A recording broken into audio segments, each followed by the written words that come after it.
Hello అండి, నమస్కారం. ఎలా ఉన్నారు? అందరూ బాగున్నారా? మీరందరూ ఆనందంగా ఆరోగ్యంగా ఉండాలని అమ్మవారిని ఎప్పుడూ కోరుకుంటూ ఉంటాను. ఆరోగ్యంగా ఉండాలంటే ఇంటి వంట తినాలి మరి. అందుకే ఇంటి వంట తిందాం, ఆరోగ్యంగా ఉందాం. ఈరోజు ఈ వీడియోలో పప్పులేమి నానబెట్టకుండా, రుబ్బక్కర్లేకుండా క్రిస్పీగా ఉండే గారెలు అయితే చేసి చూపిస్తానండి. ఈ గారెలు చాలా ఈజీగా చేసుకోవచ్చు. క్రిస్పీగా ఉంటాయి, అలాగే టేస్టీగా ఉంటాయి. పిల్లలు చాలా ఇష్టంగా తింటారండి. పిల్లలకి మార్నింగ్ బ్రేక్ఫాస్ట్లో అయినా, స్నాక్స్గా అయినా, బాక్స్లోకైనా పెట్టొచ్చండి. ఇవి చాలా ఈజీగా చేసుకోవచ్చు, అప్పటికప్పుడు చేసుకోవచ్చండి. పప్పు ఏమి నానబెట్టి రుబ్బక్కర్లేదు. దీనికి ఒక స్పెషల్ చట్నీ అయితే చూపిస్తున్నానండి. పల్లీల పచ్చడి, కొబ్బరి పచ్చడి కాకుండా డిఫరెంట్గా సొరకాయతో టేస్టీ అయిన పచ్చడి చేసి చూపిస్తానండి. ఈ పచ్చడి టిఫిన్స్లోకి చాలా బాగుంటుంది. మరింకెందుకు ఆలస్యం, వీడియోలోకి వెళ్ళిపోదాం. నేను మీ Rajyalakshmi, the Lakshmi Priya veg cooking వీడియోస్కి స్వాగతం. ముందుగా ఈ గారెలోకి సొరకాయ పచ్చడి చేసి చూపిస్తానండి. దీనికి లేత సొరకాయ తీసుకోవాలండి. ఆనపకాయ అంటారు కదా, ఆనపకాయ కానీ సొరకాయ కానీ ఏదైనా సరే తీసుకుని ఇలా కావాల్సినంత ముక్క తీసుకోవాలండి. ఇది చెక్కు తీయకుండానే కట్ చేసుకోవాలండి. అయితే బయట కొన్నవైతే మనకి ఎరువులు అవి వేస్తారు కాబట్టి, ఫెర్టిలైజర్స్ వేస్తారు కాబట్టి మనం పైన చెక్కు తీసేయాలి. ఇది ఇంట్లో పండించుకున్నదైతే ఇలా చెక్కు తీయలేకుండానే చేసుకోవచ్చండి. లేతగా ఉంటుంది కాబట్టి పైన తొక్క కూడా ఈజీగానే ఉడికిపోతుంది. చిన్న చిన్న ముక్కలుగా కట్ చేసి పెట్టుకోవాలి. గింజలు లేకుండా ఉంటే బాగుంటుందండి. గింజలు కానీ ఉంటే గనక తీసేయచ్చు. లేతది మీకు దొరకకపోతే ముదురుదైనా చేసుకోవచ్చండి. పైన తొక్క తీసేసి లోపల గింజలు కూడా తీసేసి చేసుకుంటే చాలా బాగుంటుంది. గింజలు కూడా టేస్టీగానే ఉంటాయండి. గింజలు వేసుకున్నా కూడా కొంతమంది ఇష్టపడరు కదా, అందుకే ఇష్టపడని వాళ్ళు గింజలు తీసేయాలి. ముందుగా సొరకాయ పచ్చడి ఎలా చేయాలో చేసి చూపిస్తానండి. 1 టీ స్పూన్ ఆయిల్ వేసుకోవాలి. ఒక 2 టేబుల్ స్పూన్ల పచ్చిశనగపప్పు, 2 టేబుల్ స్పూన్ల మినప్పప్పు వేసి దోరగా వేయించుకోవాలి. తర్వాత 1 టీ స్పూన్ జీలకర్ర వేసుకోవాలి. తర్వాత 2-3 టేబుల్ స్పూన్ల నువ్వులు వేసుకోవాలి. తెల్ల నువ్వులు కానీ నల్ల నువ్వులు కానీ ఏమైనా వేసుకోవచ్చండి. ఇవి వేపి పక్కన తీసి పెట్టుకోవాలి. తర్వాత మరికొద్దిగా ఆయిల్ వేసి రుచికి సరిపడా పచ్చిమిరపకాయలు వేసుకోవాలి. మీ కారాన్ని సరిపడగా వేసుకోండి. నేను ఇక్కడ 4-5 పచ్చిమిరపకాయలు వేస్తున్నాను. ఇలా చిన్న ముక్కలుగా కట్ చేసి వేసుకోండి. నేను తుంపి వేసేస్తున్నాను. తర్వాత ముందుగా కట్ చేసి పెట్టుకున్న చిన్నగా కట్ చేసి పెట్టుకున్న సొరకాయ ముక్కలు వేసేసుకోవాలి. ఒకసారి కలిపి మూత పెట్టి మగ్గనివ్వాలండి. ఇలా మూత పెట్టి మగ్గిస్తూ ఉండాలి.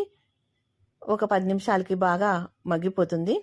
ఒక 2 నిమిషాలకి చూడండి ఎలా మగ్గిపోయిందో. మళ్ళీ మూత పెట్టి మళ్ళీ మగ్గిస్తున్నాను. ఈలోపు ముందుగా మనం వేయించి పెట్టుకున్న పప్పు దినుసులు, నువ్వులు అన్నీ కూడా మిక్సీ పట్టి పెట్టుకుందాం.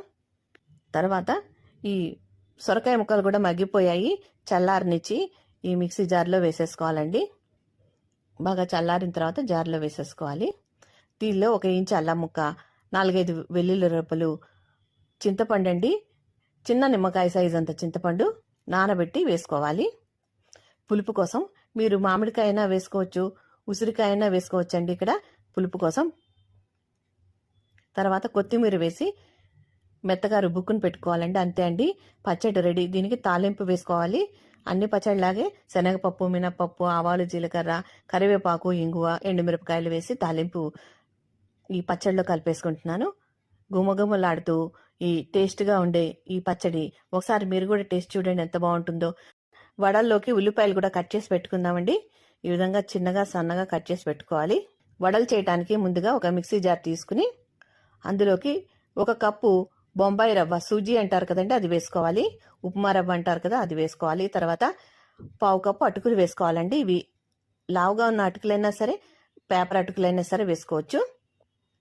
చూడండి ఈ విధంగా మిక్సీ పట్టుకోవాలి. మరీ పిండిలా అవ్వదండి, మెత్తటి పిండిలా కొద్దిగా బరకగా ఉంటుంది. మనం ఉప్మా రవ్వ కంటే కొంచెం సన్నగా ఉంటుంది. అంతే అండి, ఆ విధంగానే గ్రైండ్ అవుతుంది. తర్వాత దీన్ని ఒక మిక్సింగ్ బౌల్లోకి తీసేసుకోవాలి. దీనిలోకి 1 కప్పు పెరుగు వేసుకోవాలండి. పెరుగు వేసి బాగా కలుపుకోవాలి. మరీ పుల్లడిది కాకుండా, కొద్దిగా కమ్మటిది కాకుండా కొంచెం పులిసిన పెరుగు వేసుకోవాలండి. పెరుగు వేసాక పెరుగులో బాగా కలిసేటట్టు కలుపుకోవాలి.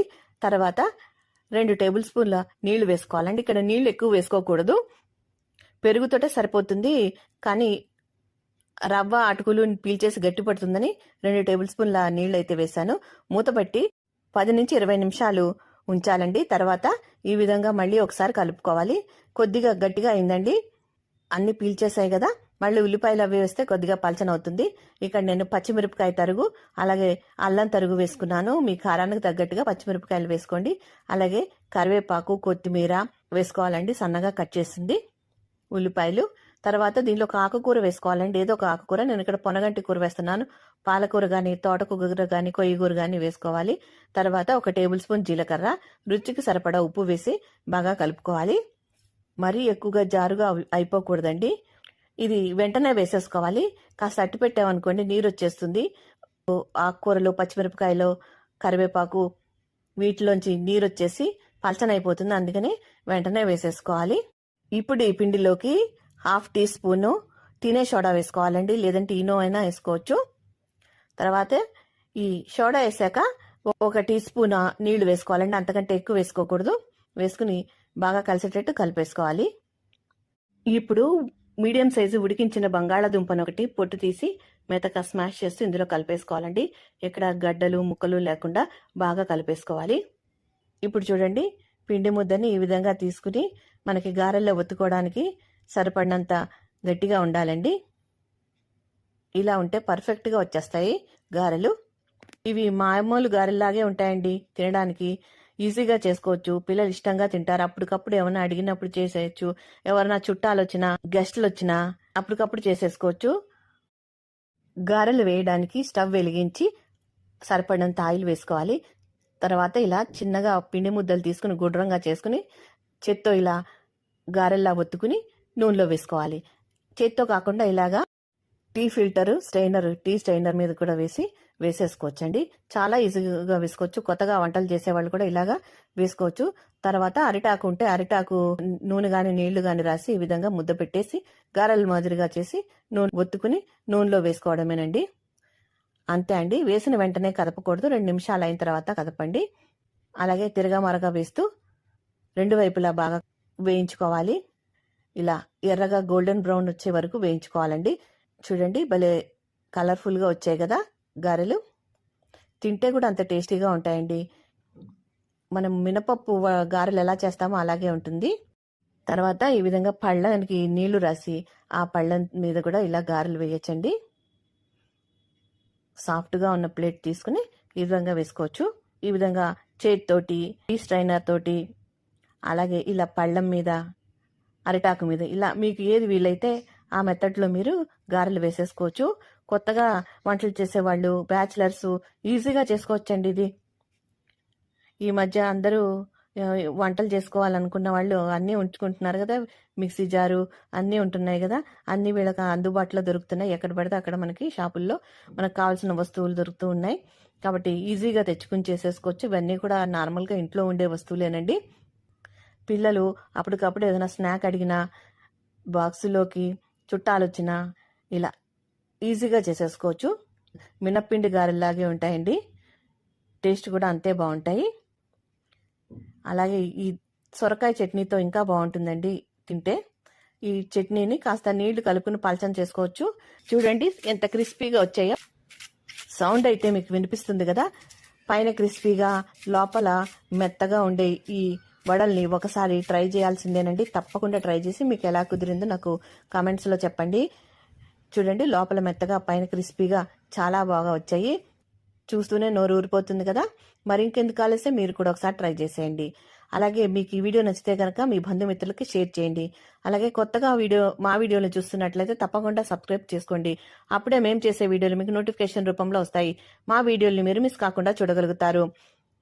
ఈ వీడియో కనుక నచ్చితే తప్పకుండా లైక్ చేయండి. మీరు లైక్ చేయడం వల్ల మా వీడియోల్ని మరికొద్ది మందికి రీచ్ అవుతాయి. వాళ్ళు కూడా చూసి చేసుకుంటారు కదండి. ఎవరికైనా కావాల్సిన వాళ్ళకి ఉపయోగపడుతుంది. తప్పకుండా లైక్ చేయడం మర్చిపోవద్దు. ఈ వీడియో కనుక నచ్చితే లైక్ చేయండి, షేర్ చేయండి, సబ్స్క్రైబ్ చేసుకోండి. మరో మంచి వీడియోతో మళ్ళీ కలుస్తాను. నమస్కారం, ఉంటానండి. Thank you for watching.